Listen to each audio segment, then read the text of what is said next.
Paano gumawa ng virtual pag-ibig account kahit na wala pong Loyalty Card Plus? Ito yung ituturo natin sa video na to. At sa dulo ng video na to ay tatapusin talaga natin hanggang sa makareceive tayo or ma-activate yung virtual pag-ibig po natin. Kung ilang days po ba bago ma-activate at pwede na tayong makapag-login. So, sasabihin din po natin yan sa inyo. So, syempre, first natin gagawin dito sa ating Google Chrome sa search bar, i-type lang po natin ang virtual pag-ibig.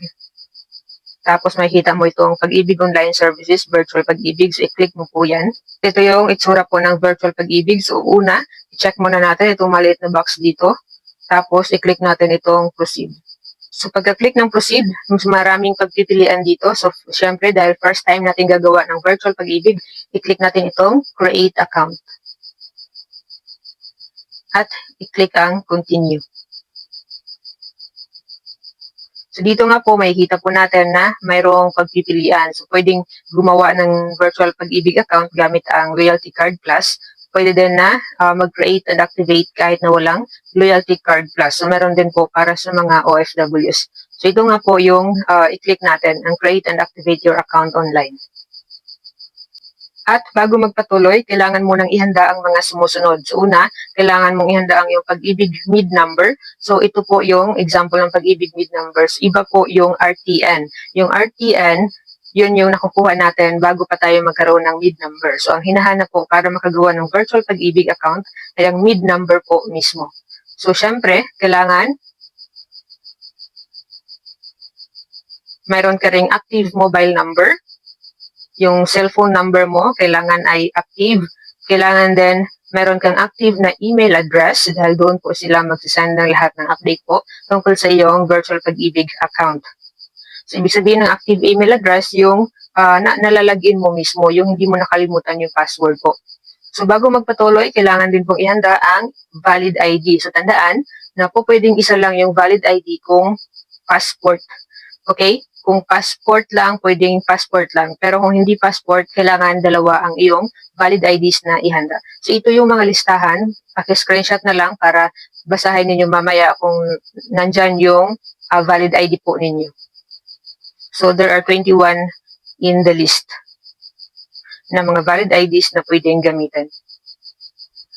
So, kailangan din po na sa paggawa ng virtual pag-ibig account, kailangan mo ring mag-selfie. Kaya kailangan ikaw mismo yung gagawa ng virtual pag-ibig account. Sundan lang itong step-by-step guide natin dito sa video na to. So, ganito yung pagka-selfie mo mamaya. Ha? So, kung passport lang, nakikita mo itong sa unang larawan, ganyan yung paghawak ng passport.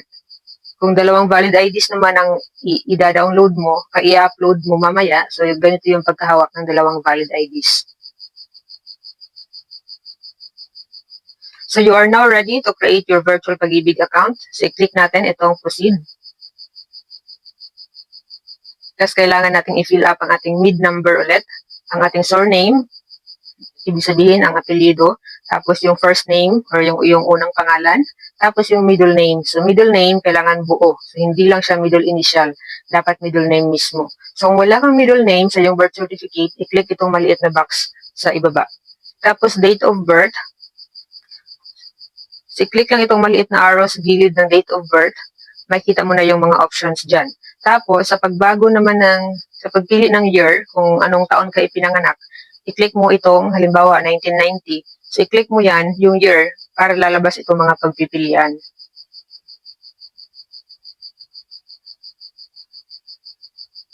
So, after that, mag-send po sila ng OTP sa yung mobile number na inilagay mo po. Tulad nito, so nag-send po sila. So, hi Janice, your one-time PIN for virtual pag-ibig is, so 4 na number, yung OTP, yun yung isusulat mo dyan sa OTP code. Tapos, i-click mo na ang proceed. So, kailangan mo rin i-fill up lahat ng member information. So, Pag-ibig MID number ulit, ang member's name, yung pangalan mo. Tapos, yung user account, so kailangan yung email address mo na active. Tapos, confirm email address, so isulat mo lang ulit yung email address mo. Kailangan coincide sa naunang email address na yung inilagay.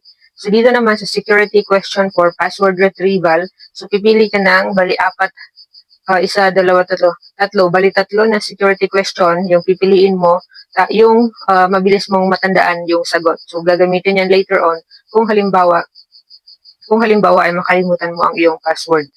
So, ganito yung mga examples ng security question. So, pipili ka ng isa dyan, tapos ilagay mo yung answer doon sa answer box. So, halimbawa, what were the last 4 digits of your childhood telephone number? So, what primary school did you attend? So, ayan, pipili ka lang dyan. So, kung merong hindi mga naintindihan, so, syempre, pwede lang po kayo mag-comment sa baba ng ating video at sasagutin po natin yan.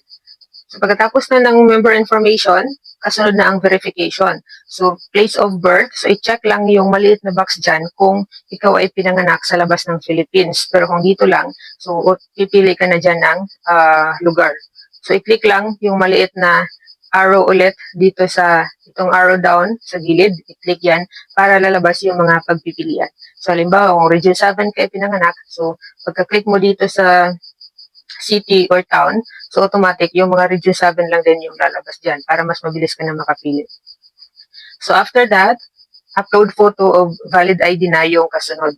So, dito na i-upload mo. So, paano ang pag-upload?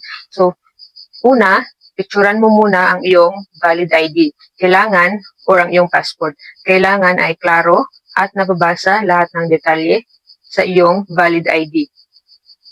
So, hindi na kailangan i-back to back. So, isa lang. Isang picture lang, yung sa harapan lang. So, again, inulit ko, kung hindi passport ang gamit mo, kailangan 2 valid IDs. Kung passport, pwedeng passport lang. So, ayan, katulad dito sa akin, so passport yung ginamit ko, so passport yung pinili ko dito. Kung valid IDs, so itong i-check mo pindutin mo itong other IDs.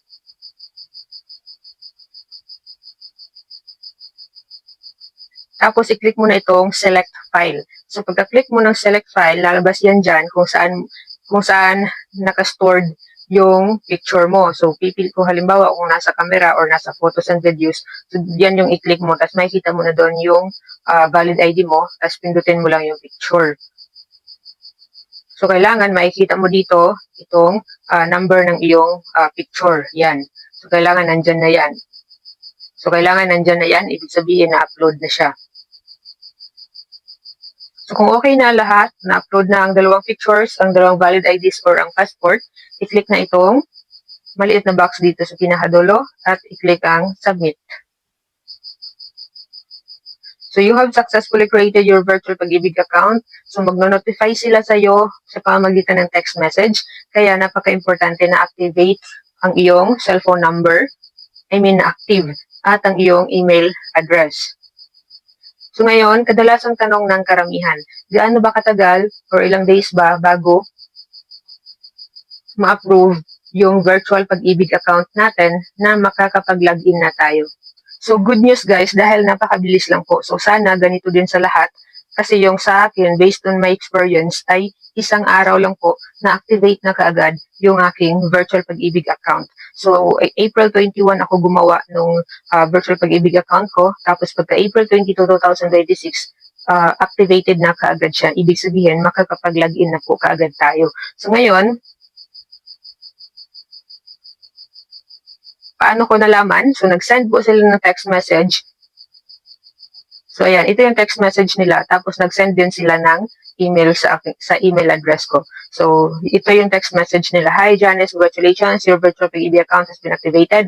Now, you may track your Pag-ibig savings, view your loan records, and enjoy many more services anytime, anywhere. It's like having a personal Pag-ibig Fund branch ready to serve you. So, for your protection, you may start using your virtual Pag-ibig account.